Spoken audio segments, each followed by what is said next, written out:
नमस्कार, मैं हूं संजय शर्मा। आप देख रहे हैं 4 PM न्यूज नेटवर्क। देश के राष्ट्रपति को बहुत दुख हुआ है। कलकत्ता में एक डॉक्टर महिला के संग रेप हुआ, हत्या हुई। राष्ट्रपति दुखी हो गई, कह रही बहुत हो गया, अब नहीं होना चाहिए।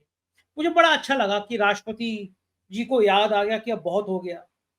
वरना देश में तो वाकई में बहुत कुछ हुआ।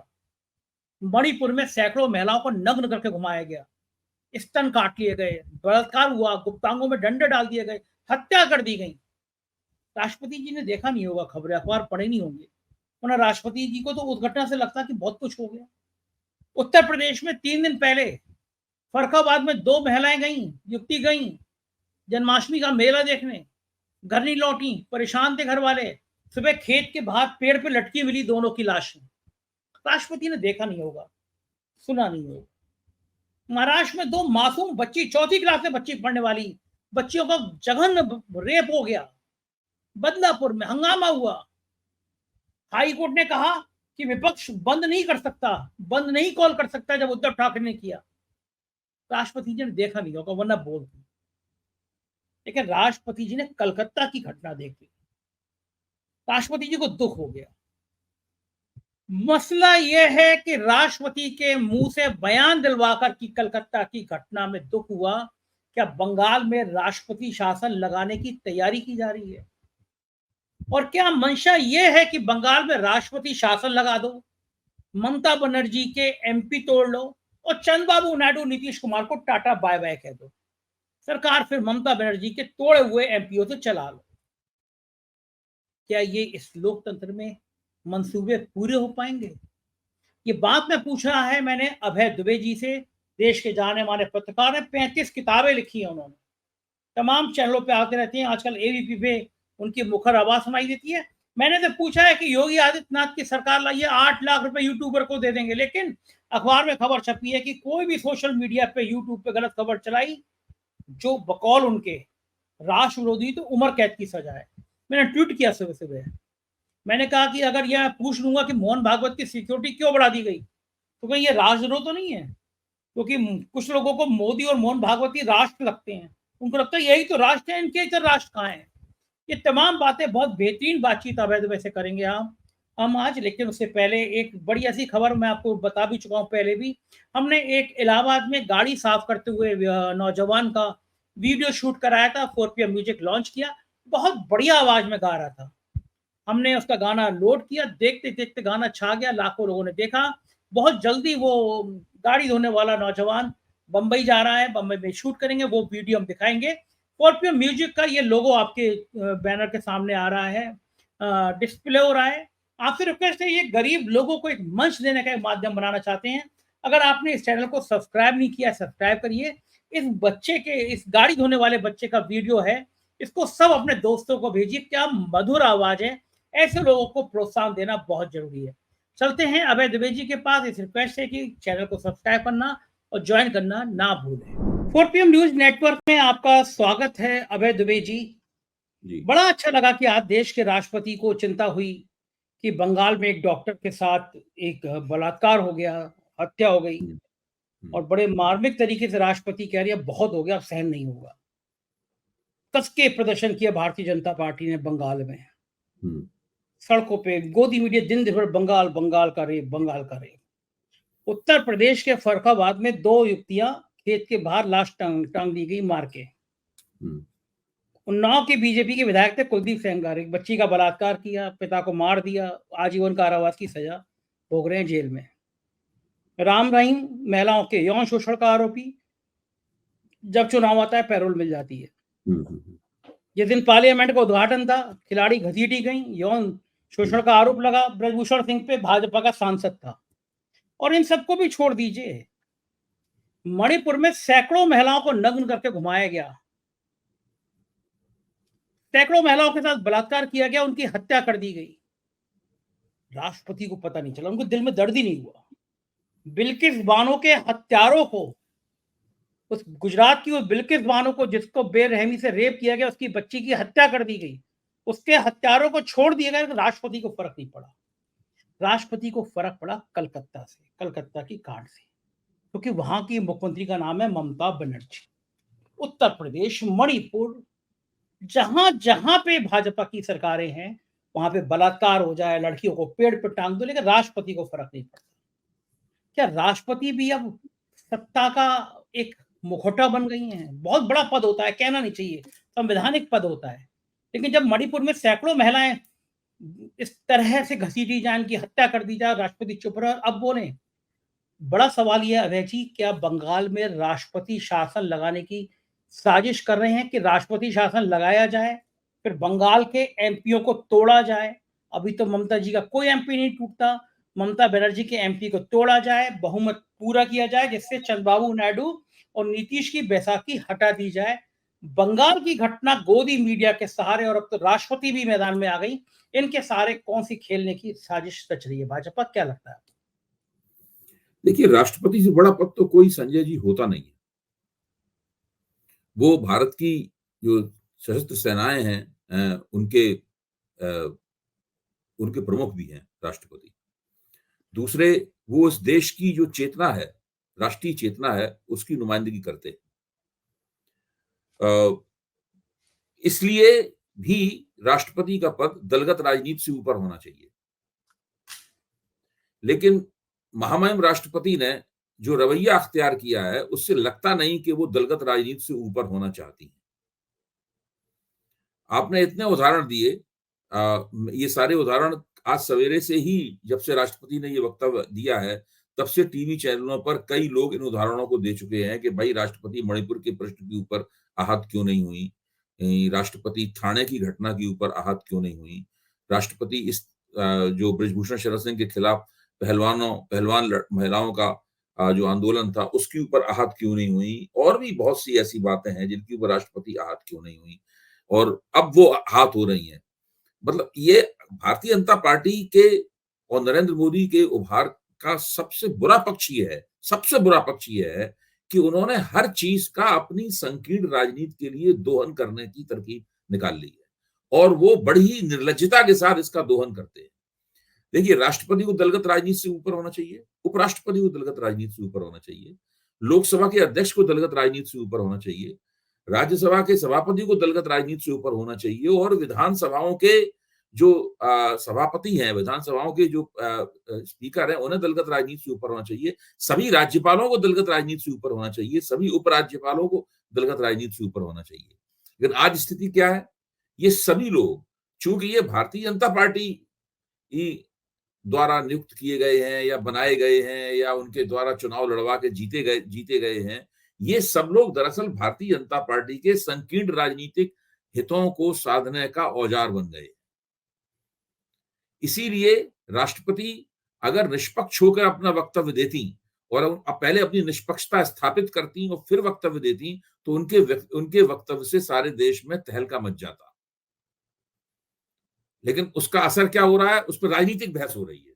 ये इस बात का सबूत है कि राष्ट्रपति का वक्तव्य वो प्रभाव डालने में असमर्थ रहा जो प्रभाव डालने के मकसद से वो दिया गया था। जहां तक सवाल है पश्चिम बंगाल में राष्ट्रपति शासन लगने का, मैं तो मानता हूं अगर भारतीय जनता पार्टी ने ये कोशिश की तो वो अपना एक पैर नहीं बल्कि अपने दोनों पैर काट लेगी। वो भारतीय जनता पार्टी के इतिहास की सबसे ज्यादा नुकसानदेह कोशिश होगी। मैं बता रहा हूं, भारतीय जनता पार्टी खत्म हो जाएगी अगर उसने ऐसा किया।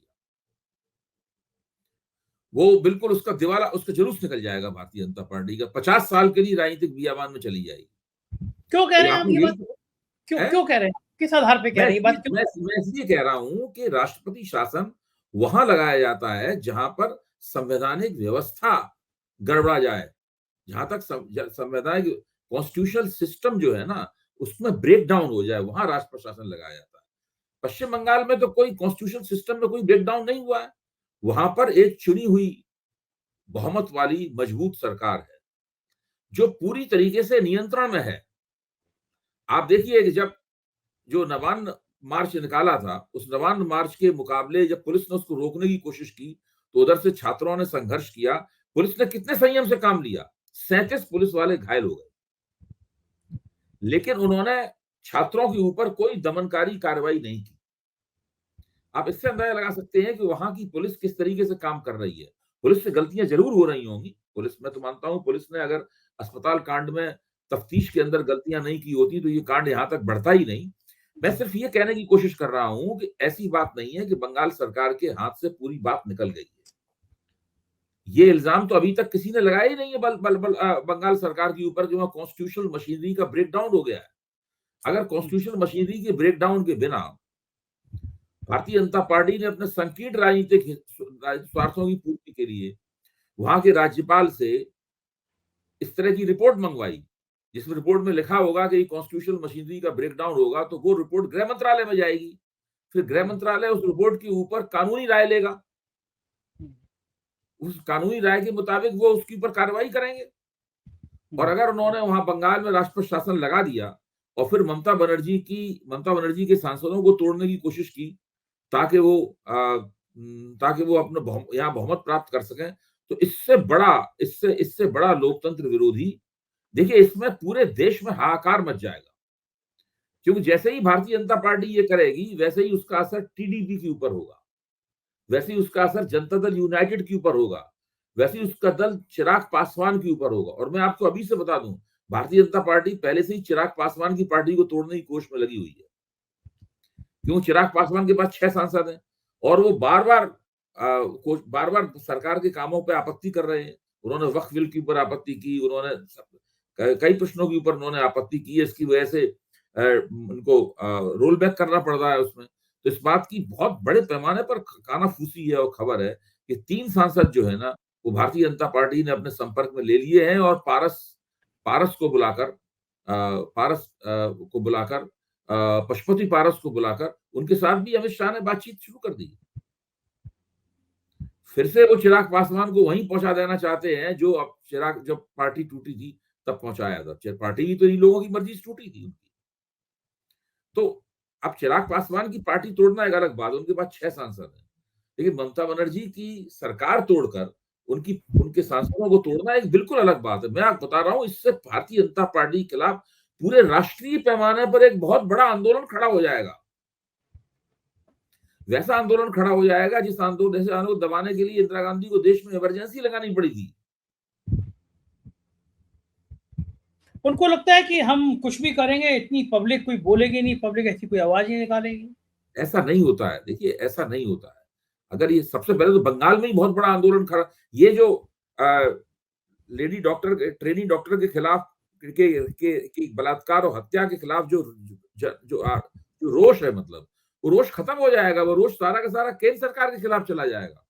केंद्र सरकार तो अगर वो ममता बनर्जी के खिलाफ चल रहे आंदोलन को बढ़ावा देते हुए धीरे धीरे लंबे अरसे तक देर तक खींचते हैं और उससे राजनीतिक लाभ उठाने की कोशिश करते हैं, तो उसमें मैं मानता हूं उन्हें कुछ राजनीतिक लाभ हो सकता है। भाजपा को ज्यादा नहीं, लेकिन कुछ लाभ जरूर होगा। ममता बनर्जी को नुकसान होगा। लेकिन अगर उन्होंने ममता बनर्जी की सरकार गिरा दी, वहां पर राज्यपाल का शासन लगा दिया और फिर ममता बनर्जी के सांसदों को तोड़ने की कोशिश की, फिर तो बहुत ही भयानक स्थिति बनेगी। सही बात है। फिर अभी जो चीज बंगाल पे केंद्रित है, वो चीज पूरे देश के अंदर फैल जाएगी। पूरे देश में इसके खिलाफ बड़ा जबरदस्त प्रोटेस्ट होगा। दक्षिण भारत इसके खिलाफ खड़ा हो जाएगा। इसके खिलाफ उत्तर पूर्व में प्रोटेस्ट शुरू हो जाएगी। बहुत मुश्किल हो जाएगा इनके लिए, भारतीय जनता लेकिन पार्टी के लिए। बातें बीजेपी के नेता मानते कहाँ हैं? आप सोच सकते हैं आसाम के मुख्यमंत्री ने जो बयान दिया है मुसलमानों को लेकर, कोई सोच सकता था इतना जहरीला बयान कोई प्रदेश का मुख्यमंत्री दे सकता है? हैरान है आज पूरे देश के लोग कि एक मुख्यमंत्री इतनी जहरीली बात कैसे बोल गया, कोई फर्क ही नहीं। आपकी बात को थोड़ा ताज्जुब हो रहा है संजय जी, आप माफ कीजिए। जब नरेंद्र मोदी अभी 3 महीने पहले जब लोकसभा चुनाव की मुहिम चला रहे थे, जो लंबी मुहिम थी, उस मुहिम में उन्होंने इससे भी ज्यादा जहरीले बयान दिए थे।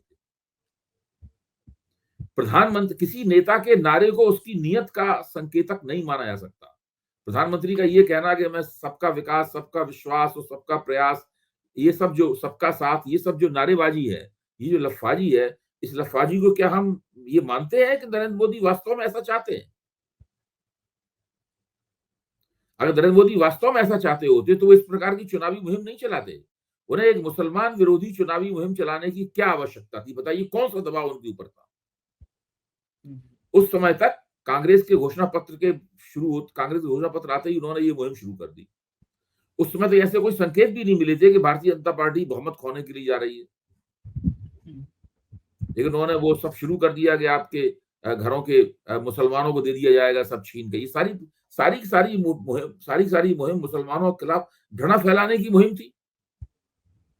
जब प्रधानमंत्री इस देश का लगातार मंचों से मुसलमानों के खिलाफ घृणा फैलाने की मुहिम चला सकता है, तो हेमंत बिश्व शर्मा के लिए तो मामूली बात है। वो तो कांग्रेस से आए हैं और नया मुसलमान ज्यादा प्याज खाता है, पुरानी कहावत है। तो वो ज्यादा से ज्यादा हिंदुत्ववादी बनने की कोशिश करना चाहते हैं। करना उन्हें ये चाहिए था कि जहां जहां मुसलमानों की आबादी हद से ज्यादा बढ़ रही है, उसके खिलाफ संविधान के दायरे में रहकर केंद्र सरकार की मदद से वहां नीतियां बनाते और उसका इलाज ढूंढते। ये तो वो कर नहीं पाए। ये तो करते हुए दिखाई नहीं दिए, ध्रुवीकरण करते हुए दिखाई पड़ते हैं। इस प्रकार की बयानबाजी हो रही है। देखिए, इन बातों से भारतीय जनता पार्टी को कोई लाभ नहीं होगा, क्योंकि भारतीय जनता पार्टी के हाथ से जो बात निकल गई है वो चीज है अर्थव्यवस्था। भाजपा न असली बात महंगाई को रोक पा रही है, वो असली बात वो है। आप उसकी भरपाई या उसका कैमोफ्लेज उसको उसको आप इन बातों के पर्दे के पीछे नहीं छिपा सकते। ये असली असली मुद्दा बात, वही है। असली मुद्दा असली मुद्दा उसी वो है। उसी और को उसको ढकने हल के करने लिए। के लिए इनके पास कोई विधि नहीं है, न कोई प्रयास है, न कोई योजना है। देखो ठीक है ना, ये बताइए मुझे कि महंगाई जो है मध्यम वर्गीय परिवार की, उसने कमर तोड़ दिया है जी। जी। मतलब मैं जिन दोस्तों को, मेरे जो दोस्त हैं, मैं उनके परिवार की पीड़ा देख रहा हूँ। मेरा एक हम्म, दोस्त तो ऐसा है, मेरी सोसाइटी में रहता है। हम्म, 2014 में वो कहता था कि भगवान विष्णु जी के अवतार है मोदी जी, उससे लड़ जाता था। हम्म, 2019 में भी उसकी एरा देखो, उसने पाकिस्तान में सर्जिकल स्ट्राइक कर दी, किसी की हिम्मत नहीं हुई। एक मल्टीनेशनल कंपनी में काम करता है, लगभग 2 लाख रुपए, 1.5 पौने 2 लाख तनख्वाह मिलती है उसको। जिसको 1.5 पौने 2 लाख तनख्वाह मिलती है, वो अपना बजट संभाल के रखता है कि भाई 10,000 रुपये भी इधर उधर हो जाए तो फर्क पड़ता है, कि उसका बजट है कि भाई गाड़ी में किस्त कितनी जाएगी, मकान कितनी जाएगी, गैस इतने की आएगी, तेल इतने का आएगा। लेकिन 2019 से 24 तक उसके घर का बजट 35,000 रुपये बढ़ गया। रसोई, गैस, सब्जी, तेल, सिलेंडर, किश्त। अब उनका जो भगवान विष्णु वाला अवतार था, उनका जो प्रेम था, वो धड़ाम नीचे आ गया। इस बार शायद वो वोट डालने ही नहीं गए कि भाई हम वोट नहीं डालेंगे। क्या भगवान विष्णु को तो डाल नहीं सकते, क्योंकि महंगाई उन्होंने इतनी बढ़ा दी है। तो मैं ये कह रहा हूँ कि मध्यम वर्गीय परिवार की कमर टूट गई। और आज मुझे इतना खराब लगा, मैं अमर उजाला अखबार पढ़ रहा था, अभय जी शायद अमर उजाला ही था। उसमें हम्म, खबर छपी थी कि 3 लाख रुपए का कर्जा था किसान पे। उसने हम्म। अपनी भाभी, भतीजी और खुद भी उसने जहर पी के जान दे दी, क्योंकि कर्जे वाले परेशान कर रहे थे। आप सोचिए, 3 लाख के कर्जे में जान दे दी। यहाँ हजारों करोड़ रुपया उद्योगपतियों को माफ कर देती है सरकार। मध्यम वर्गीय परिवार मरा जा रहा है, अपने महंगाई बढ़ी जा रही है चरम पे। इस देश का क्या होगा? मतलब यही महंगाई का अगर ये हाल रहा, कब तक ये हिंदू मुसलमान की जुमले से उनके पेट पे सोचेंगे? मध्यम वर्गीय परिवार का पेट भरता रहेगा हिंदू मुसलमान के जुमलों से। देखिए, आपका प्रश्न जो है वो दो मुद्दे उठाता है।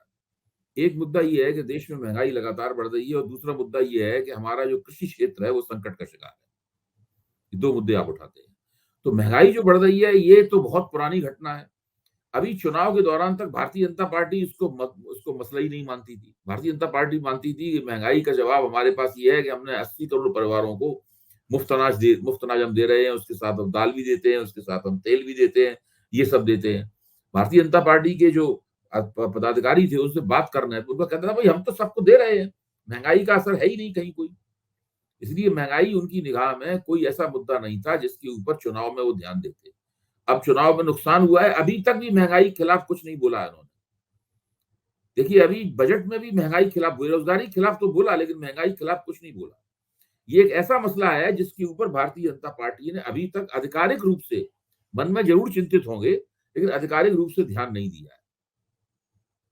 अच्छा, भारतीय जनता पार्टी जो झूठे आंकड़े पेश करती है, उन्हीं झूठे आंकड़ों पर विश्वास भी करने लगती है कि झूठे मतलब झूठ बोलते बोलते आप धीरे धीरे करके उसको सच भी मानने लगते हैं। तो ये स्थिति है। महंगाई बहुत बड़ा संकट है, बहुत ही बड़ा संकट है। बेरोजगारी बहुत बड़ा संकट है, और ये दो संकट ऐसे हैं जो भारतीय जनता पार्टी उनको ठीक करने में असमर्थ है। अब देखिए, बेरोजगारी के प्रश्न को देखिए। आज ही मैंने भास्कर अखबार में बेरोजगारी के ऊपर एक बड़ा लेख लिखा है, और बेरोजगारी के उन आंकड़ों के बारे में मैं आपसे चर्चा भी करता रहा हूं। स्थिति यह है कि इस देश में जो लोग वेतनभोगी श्रमिक हैं, उन वेतनभोगी श्रमिकों का भी औसत, उनकी जो औसत आमदनी है, औसत तनख्वाह जो है उनकी 20,000 रुपए से कुछ ही ज्यादा है। आप जिस व्यक्ति का जिक्र कर रहे हैं, आपके दोस्त का, इसको 2 लाख रुपए तनख्वाह मिलती है, 1.5-2 लाख तनख्वाह मिलती है, मैं तो समझता हूँ वो तो ऊपर की पंक्ति में आता है। वो भी जब महंगाई से परेशान है, तो आप सोचिए जो औसत और उसके आसपास के लोग, मेरा मानना है जिसको 50,000 रुपए तनख्वाह मिल रही है प्रति महीने, 50,000 रुपए तनख्वाह पाला वाले को भी लगता होगा कि महंगाई उसको बहुत बुरी तरीके से चुभ रही है। देखिए हालत बहुत खराब है। असली चुनौती ये है कि ये मोदी सरकार, ये एनडीए सरकार सुशासन कैसे दे, और अगर आप सुशासन नहीं देंगे तो ये हिंदू बनाम मुसलमान की लफाजी इनके काम नहीं आएगी और इनको बहुत बुरे दिन देखने पड़ेंगे।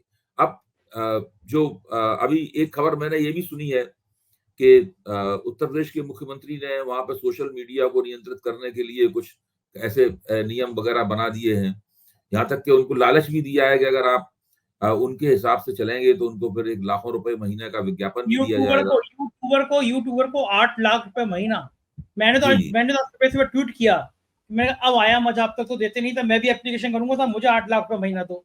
मुझे यकीन है कि आज तक विज्ञापन दिया नहीं, मुझे दे नहीं पाएंगे वो। अब मुझसे बचने के लिए क्या इस नियम में चेंज होता है, मैं ये भी देखना चाहता हूँ। आज के अखबार में बड़ी बड़ी खबर छपी है कि इसी नियमावली में है कि अगर आपने कोई भी कंटेंट ऐसा डाला जो आपत्तिजनक हुआ, जो राष्ट्र विरोधी हुआ, तो आपको आजीवन कारावास। मैंने ट्वीट में लिखा कि अगर मैं ये पूछ रहा हूँ मोहन भागवत की सिक्योरिटी बढ़ा दी गई, तो क्या ये राष्ट्रद्रोह की सिक्योरिटी में तो नहीं आ जाएगा, कहीं उसकी पर्दी में तो नहीं आ जाएगा कि आपने मोहन भागवत जैसे महान आदमी की सिक्योरिटी पे सवाल खड़ा कर दिया, ये राष्ट्र पे सवाल खड़ा कर दिया। अब मुझे पता नहीं ना कि मोहन भागवत और मोदी जी कब राष्ट्र हो जाए इनकी नजर में। मैंने उनसे पूछा है क्योंकि आज मोहन भागवत की सिक्योरिटी बढ़ा दी गई है। तो जो आपने सही कहा कि ऐसा चारा डाला गया, 8 लाख रुपए महीना लो और योगी जी की जय जयकार लिखो यूट्यूब पे। योगी जी को भी प्रधानमंत्री बनने की बड़ी जल्दी है इस समय। देखिए इसमें एक पेच है बहुत, जो नेताओं में जिसको समझना हमारे और आपके लिए मुश्किल नहीं है, लेकिन इसको 4 पीएम के मंच पे कह दिया जाना चाहिए। इसमें पेच ये है कि इस तरीके से इस तरह के जो कानून बनाए जाते हैं, इस तरह की जो संहिताएं बनाई जाती हैं, इन संहिताओं को बनाने के बाद में इनको लागू नहीं किया जाता है। ये मैं अभी से भविष्यवाणी कर रहा हूँ। मतलब आप ये विज्ञापन रख मिलने लिया, नहीं, आप नहीं मुझे नहीं मिलने नहीं। ये रख ली नहीं, विज्ञापन मिलेगा, लेकिन ये सजा और ये गिरफ्तारी ये जो है ना, इनको लागू नहीं किया जाता। फिर इसमें जब कभी राजनीतिक दृष्टि से किसी व्यक्ति के ऊपर अटैक करना होगा, किसी का दमन करना होगा, तो बहुत ही सोच समझ के उसके किसी एक के ऊपर इनके जरिए हमला कराया जाएगा। और शुरू में एक आध व्यक्ति के साथ ऐसा किया जाएगा है, और उसके बाद में उसको लिटमस टेस्ट की तरह देखा जाएगा। फिर उसके बारे में अंदाजा लगाया जाएगा कि इसकी प्रतिक्रिया क्या होती है, राष्ट्रीय प्रतिक्रिया क्या होती है, अंतर्राष्ट्रीय प्रतिक्रिया होती है, लोग क्या सोच रहे हैं। आपको ध्यान होगा, तो हम लोगों ने पिछला कार्यक्रम किया था, आपके दफ्तर में ही किया था, तब मैंने आपसे कहा था कि आप लोगों का दमन किसी भी वक्त शुरू हो सकता है और आप उसकी पेशबंदी करने के लिए अपना संगठन बनाइए। और क्योंकि 4 पीएम इस वक्त देश में नंबर 1 है, हर तरह से नंबर 1 है, तो ये आपके ऊपर भी जिम्मेदारी आती है कि आप इसका एक नेतृत्व करें इसका। जैसे ही आप लोग संगठन बनाएंगे और विपक्ष को मोबिलाइज करेंगे, राष्ट्रपति को प्रतिवेदन देंगे, उपराष्ट्रपति को प्रतिवेदन देंगे, लोकसभा अध्यक्ष को प्रतिवेदन देंगे और अंतर्राष्ट्रीय स्तर पे भी इस बात को ले जाएंगे, वैसे ही सरकार को तुरंत बचाव में कदम पीछे खींचने पड़ेंगे। इनके लिए काफी मुश्किल हो जाएगा इस प्रकार के जो उल-जलूल ये लोग योजनाएं बनाते हैं। बिल्कुल मैं उल-जलूल योजना ही कहता हूँ जो उत्तर प्रदेश सरकार ने बनाई है। वो ये कर कुछ नहीं पाएंगे बशर्ते हम सब लोग, आप लोग यानी मैं भी उसमें शामिल हूँ, हम सब लोग एकताबद्ध हो जाएं और केवल इसी प्रश्न के ऊपर। और जो यूट्यूबर्स के जो आपसी झगड़े हैं या मान लीजिए विभिन्न सोशल मीडिया प्लेटफॉर्म के रवैये में जो भिन्नता है, उससे हमें कोई मतलब नहीं है। ये केवल एक सूत्रीय एकता होनी चाहिए पूरी तरीके से, इसके अलावा और कुछ नहीं होना चाहिए। ठीक बात है, ये है। इसके अलावा जो मैं जिक्र कर रहा था, मोहन भागवत की सुरक्षा जो है वो जेड प्लस से बढ़ाकर उनको एडवांस सिक्योरिटी ये वाली सुविधा या सही वाली सुविधा दे दी गई है। अभी पिछले दिनों सरकारी कर्मचारियों को छूट दे दी गई थी कि भाई अब आप आरएसएस की शाखाओं में जा सकते हैं। आज सुपर सुपर सिक्योरिटी वाली सुविधा मोहन भागवत को दे दी गई है। मोदी जी ये ये अमूल बटर क्यों लगा रहे हैं? पूरा 1 किलो का नहीं अमूल नहीं, बटर मोहन भागवत को लगा दिया। अगर इसके पीछे इरादा ये है कि ये सब करने से मोहन भागवत भारतीय जनता पार्टी के अध्यक्ष पद पर मोदी जी के नामजद व्यक्ति को स्वीकार कर लेंगे, तो मोदी जी गलतफहमी में, वो नहीं होगा। वो कोई फायदा कितनी नहीं भी होगा। हाँ, वो फायदा नहीं होने वाला है। वो तो मोहन भागवत जिस आदमी को चाहेंगे, जिस नेता को चाहेंगे, वही भारतीय जनता पार्टी का अध्यक्ष बनेगा। मोहन भागवत की पहली प्राथमिकता है राष्ट्रीय स्वयंसेवक संघ की कि भारतीय जनता पार्टी की बागडोर पूरी तरीके से अपने हाथ में कर ले। मोदी जी चुनाव लड़ते हैं, सरकार बनाए, चलाएं, वो ठीक अलग बात है, लेकिन भारतीय जनता पार्टी अब राष्ट्रीय स्वयंसेवक संघ के कहने पे चलेगी। ये मोहन भागवत की पहली प्राथमिकता है। वो मोहन भागवत को कितनी भी बड़ी सुरक्षा दे दें, वो सरकारी कर्मचारियों को उन्होंने इजाजत दे दी है वहां। अब 10 साल बाद उन्होंने इजाजत दी, अगर इजाजत देनी होती तो 5 साल बाद भी दे सकते थे, 2 साल भी बाद भी दे सकते थे। तो लेकिन ये सब चीजें नहीं चलेंगी, क्योंकि वो तो संघ का जो एजेंडा है इस वक्त बिल्कुल क्लियर है। अगर संघ ने इस बार मौका चूका तो वास्तव में भारतीय जनता पार्टी हमेशा हमेशा के लिए उसके हाथ से बाहर चली जाएगी। अच्छा, बना तो नहीं पा रहे अध्यक्ष। जेपी नड्डा बेचारे, उनको लगता है कि मैं कल गया परसों गया, लेकिन हट पा नहीं रहे। वो कभी कंगना को बुला के डांटते हैं, कभी बंगाल बैठ के हो रही है। बात वही है कि वो संघ परिवार कहता है कि ऐसा व्यक्ति लाओ जो हमें पसंद हो, और उस व्यक्ति को, हमारी पसंद को आप भी पसंद कीजिए। मतलब वो ऐसा भी नहीं हो कि ऐसा व्यक्ति बना दिया जाए जिससे कॉन्फ्लिक्ट पैदा हो, तो वो दोनों में एक किसी व्यक्ति के ऊपर मतैक्य बन जाए, सहमति बन जाए, इसकी कोशिशें लगातार हो रही हैं, जो कि नहीं बन पा रहा। परम आदरणीय कंगना राउत जी ने, सांसद जी ने बयान दिया था टीवी चैनल पे, वो आज फिर वायरल हो रहा है कि जाति जनगणना बिल्कुल नहीं होनी चाहिए, विरोध में जाति जनगणना की। आप जो कहते हैं कि कंगना जी को अभी बहुत सेवा करनी है बीजेपी की। हाँ, वो लगातार सेवा करेंगी, वो नहीं मान सकती। देखिए, वो मान नहीं सकती बिल्कुल। वो उनको टिकट दिया भारतीय जनता पार्टी ने, तो वो पूरा उसका हक चुकाएंगी नहीं चुकाएंगी।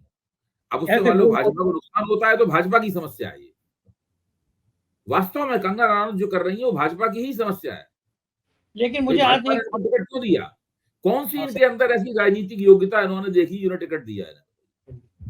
मेरे मित्र बड़ा इंटेलिजेंट, उसने आज मुझसे कहा कि आप समझ नहीं रहे हैं, कंगना रनौत से बयान दिलवाया गया जिससे वो हरियाणा से बुरी तरह हारेंगे, ठीक है, कंगना के ऊपर फोड़ देंगे कि कंगना ने बयान दे दिया, इसलिए हरियाणा में ये माहौल बदल गया। क्या लगता है, कंगना के बयान का असर पड़ेगा हरियाणा में? बस असर पड़ चुका, बहुत बुरी हालत है। इससे भारतीय जनता पार्टी और ज्यादा हरियाणा में बैकफुट पर चली गई है। कंगना रनौत ने बयान दिया है, उसका हरियाणा पे असर नहीं पड़ा, उसका पश्चिमी उत्तर प्रदेश पे भी असर पड़ा है, उसका हरियाणा पे भी असर पड़ा है, उसका राजस्थान के किसानों पर भी असर पड़ा है, उसका बंगलौर में भी असर पड़ा है, उसका असर पंजाब में भी पड़ा है। वो तो बहुत, जो उन्होंने कहा है उसका नुकसान तो भारतीय जनता पार्टी को बहुत ज्यादा हुआ है।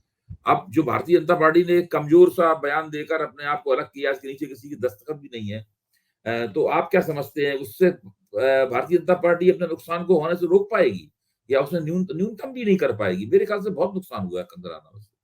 और अपने जातिगत जनगणना पे सवाल जो उन्होंने बात कही है, इससे भी नुकसान होगा उनको। भारतीय जनता पार्टी कितने बार उनसे कहेगी कि आप इस तरह के बयान न दें। मैं भी कल उनको मेल करता हूँ कि मुझे भी इंटरव्यू दे दीजिए, एक आध चीज मुझसे भी अच्छी कह दीजिए। तो सब पत्रकारों को आप अच्छी कह रही हैं, तो एक आध इंटरव्यू मैं भी कोशिश करता हूँ लेने की। आप ले लीजिए उनका इंटरव्यू। हाँ, कुछ अच्छी बात है हमारे फोन पे जाएगी, काफी वो ऐसी बातें कहेंगी जो भारतीय जनता पार्टी की लेकिन मैं कोई खुराफाती सवाल नहीं पूछूंगा। मैं कहूंगा कंगना जी, आप वहाँ के सेब बहुत अच्छे होते हैं, आप सेब काट के खाती हैं, सेब छील के खाती हैं, आप आम काट के खाती हैं, आम चूस के खाती हैं, इस तरह के सवाल पूछूंगा। मतलब मैं उनके कोई आईक्यू का मैं कभी नहीं पूछूंगा कि आजादी वाकई में 2014 मिली, लगता है आपको? ऐसे ही सवालों का जवाब देते देते वो भारतीय जनता पार्टी की सेवा कर देंगे। बहुत शुक्रिया अभय जी, आपसे बात करके बड़ा अच्छा लगता है, बहुत मजा आता है। Thank you sir. सुना आपने, ये थे अभय द्विवेदी जी, क्या सार्थक चर्चा कर रहे थे और बता रहे थे कि अगर बंगाल से छेड़खानी करने की कोशिश की गई तो नतीजे पूरे देश में भुगतने होंगे। कैसी लगी बातचीत बताइएगा जरूर। चैनल को ज्वाइन करना, सब्सक्राइब करना ना भूलें। शुक्रिया, थैंक यू।